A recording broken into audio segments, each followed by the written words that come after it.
Hi and welcome. In this video I'm going to show you how to edit competitor sites within our projects. So if you've already created a project, you can navigate to that project, and from here you can see any competitors that you've added.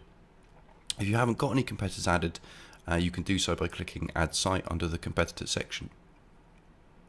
Once a competitor has been added, you can click the settings, and that will take you through to the settings for that particular competitor.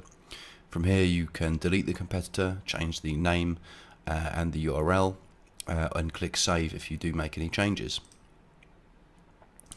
So once you've added competitors, that will unlock the competitor analysis feature. From here you can select any competitor that you want to include within the competitor analysis, but those competitors need to have been added to a project originally.